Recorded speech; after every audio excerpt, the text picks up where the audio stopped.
morning, Bucknutters. Welcome to the Bucknuts Morning 5 here on Wednesday, April 8th, 2020. I am Dave Biddle. Very happy to be joined by the People's Champ, Matt Baxendell. Bax, a lot to get into today. Let's start with something new we're doing on Bucknuts. We're having a poll of the day each day from Monday through Thursday. And the first one yesterday was who's going to lead Ohio State in rushing this season. And pretty low-hanging fruit there. We got about 800 votes.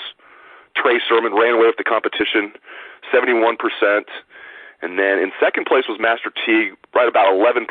Just behind him was Steel Chambers at 10%. And then some other guys just got, just a few votes here and there. Marcus Crowley, about 5%. Justin Fields, less than 1%. Demario McCall, just over 1%. Mayan Williams, just under 1%. Bax, I'm not going to give you that easy of a question because you'll probably say Trey Sermon as well. Maybe you wouldn't. Who are going to be Ohio State's top three rushers in order this year? Well, I agree number one's Trey Sermon, mostly because he's easily the healthiest of them. He's the most experienced of them.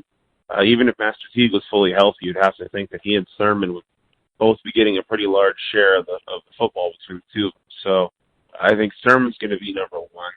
I think by the end of the year, you're going to have a more healthy Master Teague. So I'm going to put him as number two, and then as number three, I'm going to say Marcus Crowley. But that is number three is going to be a distant number compared to 1 and 2, I think. And that's me being optimistic that Master Teague's able to get back. That's my guess as good as anybody else's. So I'm going to go Sermon, Teague, and then Crowley. Where you at on Steel Chambers? He's healthy. With Steel Chambers and being healthy is one thing, and getting the football is another. I have to see him do it to believe he's going to do it. How does that sound? He only played a little bit in mop-up time last year. He is clearly the third guy of the guys coming back in the eyes of the coaching staff. He was the fourth string guy last year as the running back position. So, yes, there's injuries and that may give him a little bit of opportunity, but I don't think he's going to get as much opportunity as everybody seems to if you're going to have a fully healthy Trey Sermon. So Chambers is much more of a let's wait and see guy for me than I think for some people. Some people are assuming he's healthy and automatically get a bunch of carries, and I just don't see that. I do think Justin Fields will finish third on the team in rushing. I don't think they're going to run him a lot, but I think they're going to have the top two guys like you did last year, and then Fields will finish third like you did last year, and then there'll be a drop-off from Fields to whoever the third-string running back is. I could be wrong. Maybe the third-string running back will have more yards than Fields. And as I pointed out in the piece yesterday, I'm a firm believer they're not going to run Fields more than they did last year. They're going to run him less. And in big games, you're going to have to run him here and there. But, I still think Fields will probably finish third on the team in rushing. I think we're going to see Fields have an evolution like we did Troy Smith's senior year, where Troy barely ran the football. I think Troy had one rushing touchdown that year. He was the Heisman winner. And this is kind of the comparison we've been making, you and I think, the day Fields transferred to Ohio State was Troy Smith, right? And I really think you're going to see Fields throwing the ball more and more and more and more because in his eyes and in Ryan Day's eyes and everyone's eyes, he's an NFL quarterback. He's a top 5 pick in the NFL draft next year kind of quarterback. I think they're going to really focus on making sure they throw the ball more, have him work on getting the ball out a little bit quicker, not trying to extend the play as much with his legs. And I think they really don't want to run him. I think they learned from the Penn State game last year where they probably weren't, the play where he got hurt was kind of a little unnecessary, and I think Ryan Day is sitting there thinking, I don't want to risk anything happening to Justin Fields right now. Yeah, that was a lot. Go ahead. I just say I think it's going to be kind of like Troy Smith. I think Troy had like 150 rushing yards his senior year. I wouldn't be surprised if Justin Fields, he might break one big run or something, but I think you're going to see him really just not even trying to run the football. I think it's going to be next to no option plays. I think Ohio State understands, who pays the bills, and that's Justin Fields. Yeah, that play against Penn State was completely unnecessary. It was a lot unnecessary because they were up 11 with under 2 minutes left. And, Ryan Day did so many things well. Stuff's going to happen in football. I don't blame the coach for that. But, yeah, I'm sure he's going to be even more careful with Justin Fields. And I like your Troy Smith example. If you go back and look at Troy's sophomore year, heck, his coming out party against Michigan in 2004 when the Buckeyes came in as an underdog at the Horseshoe and they won 37-21. I think Troy might have had more rushing yards in that game than he did his senior year. So he had like 141 rushing yards against Michigan. That might be a little bit of an exaggeration, but I think he had like 141 rushing yards in one game against Michigan as a sophomore. And then it was 161, I think, wasn't it? Yeah. And I think he only had like 100. He only had like 125 his senior year rushing or something like that. And of those, I remember this vividly because that was my last year at OSU. And I think Troy, like, with his running that year, he had like a 30-yard rushing touchdown against Bowling Green in the middle of the year. Remember that random, like, October game against BG? And it was one of those, like, there was 30 yards straight up the middle of the field where nobody was there. And Troy just kind of ran up the middle like, nobody's going to touch me? All right, cool. That was his only rushing touchdown of the year. So he got like a quarter of his carries on one, or a quarter of his yards on one carry. And I genuinely think he outgained himself in that Michigan game compared to his senior year on the ground. I don't think that's exaggeration. I'd have to go back and look because I'm not sitting in front of a computer right now. But I think that's a fact. Today's poll question, Pat Murphy's putting it together. It's going to be who's going to lead Ohio State in receiving this year. Again, I think we might know who's going to run away with that one. Or maybe it'll be close between Chris Olave and Garrett Wilson. I don't know. I tend to think Chris Olave is the clear choice there, but we'll see. Again, I'm going to extend it to you, Mr. Baxendell. Who are going to be Ohio State's top 3 receivers in order this year? You could have just framed this as who's going to be the third leading receiver. Right, I know. Wilson and Olave. I mean, let's be legit here. Like, barring something bad happening, those two are going to be by far the 2 biggest receivers. They may both have 1,000-yard seasons. So, you know, that's the first time, I think, in school history, or would it be the first time in school history you have 2 1,000-yard receivers if it happens? It would be the first time. Which is hard to imagine with some of the receiver cores that they've had. 05, where you had Ginn and Gonzalez and Holmes. I mean, you know, how do you not have 2,000-yard guys? But I guess a bunch of them are. I mean, Hartline was on the 06 team with Brian Robisky, Roy Hall, all those guys. I mean, he had some loaded receivers. But, yeah, I think both those guys are going to be the 2 biggest receiving guys on the team, and then there's going to be a pretty big drop-off to third. But I had to guess right now, I'd tell you Julian Fleming. And I only tell you that because I still don't buy officially. Kind of like, you know, we've been told about the Ohio State tight end boogeyman for 20 years pretty much now. And I really like the idea of Jeremy Ruckert having a huge season. I really do. But I'm going to have to see it to believe it. So I'm picking Julian Fleming because I just think he's so polished and so ready to go. But right now, I'd say about 60% Fleming and 40% Ruckert for my pick for the third leading receiver. And I know that's maybe me and my eternal optimism coming out, right? But I think at the end of the day, I can really see Ohio State. If Ohio State's going to utilize the tight end in a year, it's this year where you have an NFL caliber receiving tight end in Ruckert, a top 5 quarterback in Justin Fields, and a coach who knows how to use any advantage he can in the passing game. So I say Fleming, but I'm going to give a big asterisk for Ruckert. If it ends up being Ruckert, then we'll forget that I said Fleming. I'm going to throw you a curveball. I think third on the team in receiving yards and probably receptions as well. In fact, I'll say both. I think third on the team in receptions and yards will be Trey Sermon. He's an excellent receiver out of the backfield. I would agree with you there too. He's a really good pass catcher. If you look at what he's done, I mean, was it a receiving touchdown on a short little dump off he had against OSU, or was it a draw for the touchdown when Oklahoma came? I don't remember off the top of my head. It was a little swing pass from Baker. Yeah, Baker, a little swing. Yeah, I remember that touchdown and think, you got to be kidding me. So, but I think Sermon's certainly going to be a guy in the check down role who's going to make some plays. The check down guys are incredibly valuable. If you go, and by the way, here you go. Here's a moment for everybody. This is where I compliment JT Barrett. So for all the people who threw a fit about me saying mean things about him as a senior, here's your moment. One of the best things JT Barrett did in 2014, whenever he was the top 5 in the Heisman, was he used to call it always just picking up the change, right? Don't force it. Find the open guy. Check it down. And he had so many plays where he's like, and I get 7 yards to Zeke here. Boom. I get 8 yards to Zeke here. Boom, right? And I think Fields is going to have that ability to go through his progressions and find that check down guy. So that's a really good call. Now, I think you may be correct in total catches.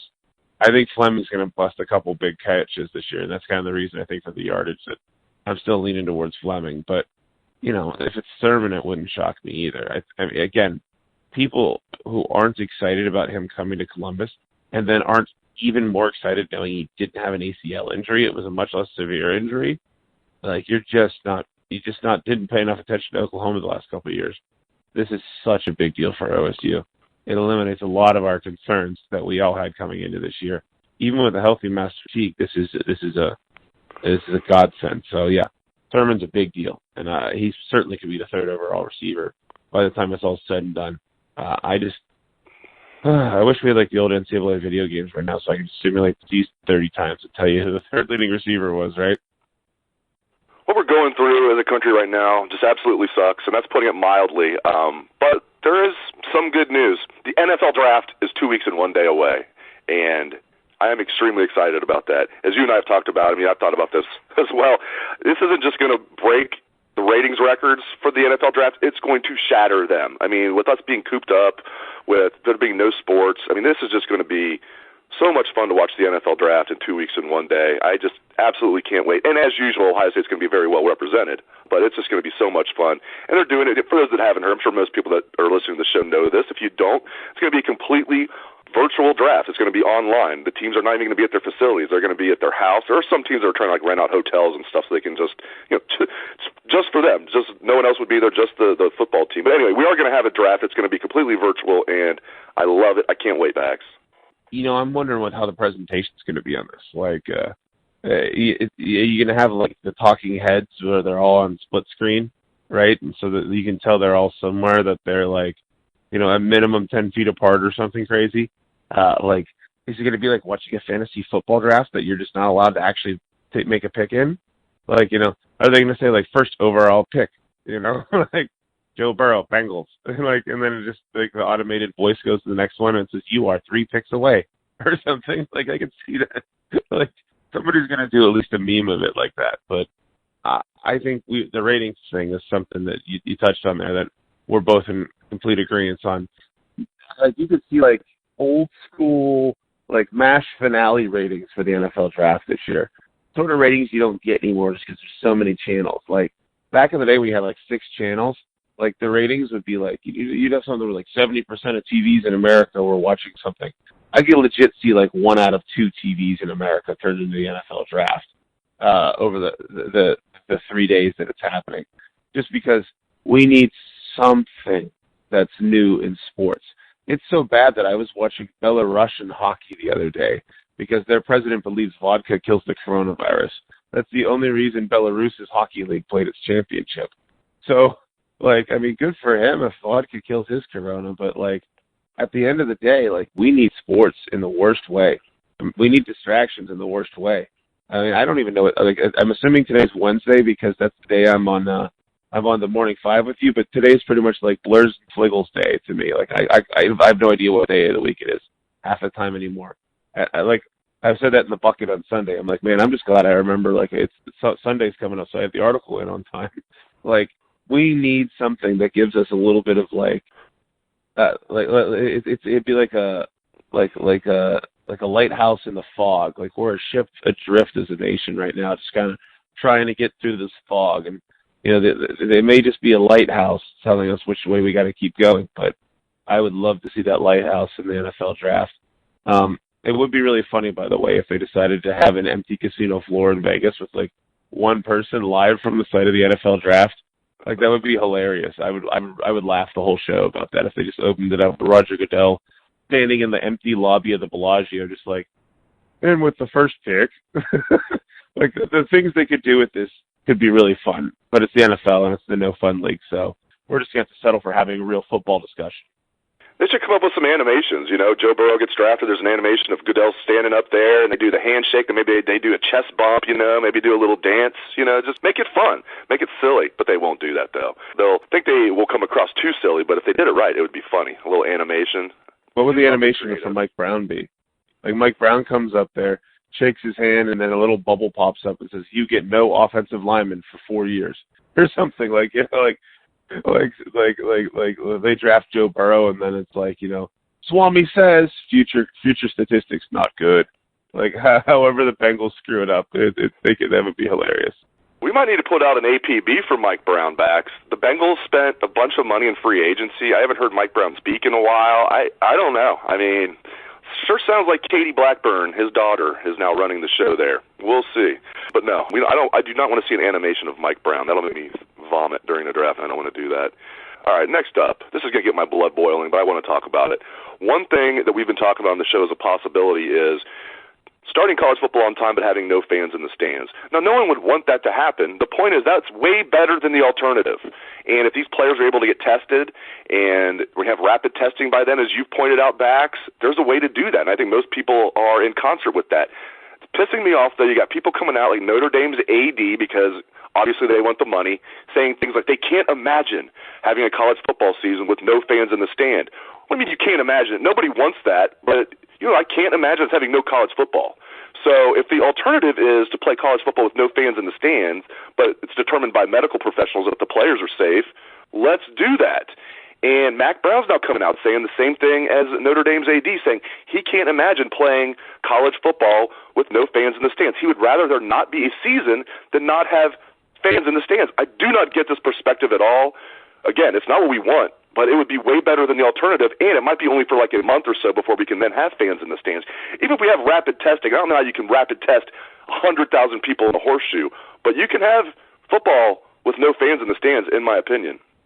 Yeah, anybody who thinks that the best answer here is not playing when we can have them play, we live in a televised society.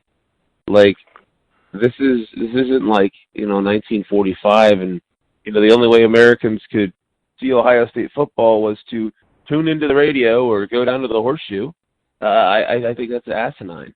I also think there's a little bit of a lobby built in here of saying, well, I couldn't imagine having college football, and we need to have the fans back in the stands. And I mean, of course, Jack Swarbrick, who's the AD at Notre Dame, is saying that because he's sitting there. The school has its money that it's already counted on coming in from football, just like everybody else has. And so a little bit of this is a lobby where they're like, look, we need to have the fans in the stands. I couldn't imagine that the experience would be the same. The answer is their pocketbook won't be the same, and they don't want to blow games when they could maybe alter the schedule a little bit to get the games in at a little later point in the year. So I think anybody who's saying that they don't want football versus just playing it with an empty stadium to be able to at least watch the games is completely out of their mind.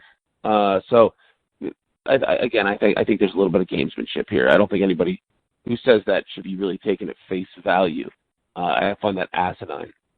And I've said this numerous times when we've talked about stuff like this. I would much rather watch games in an empty arena than no games at all.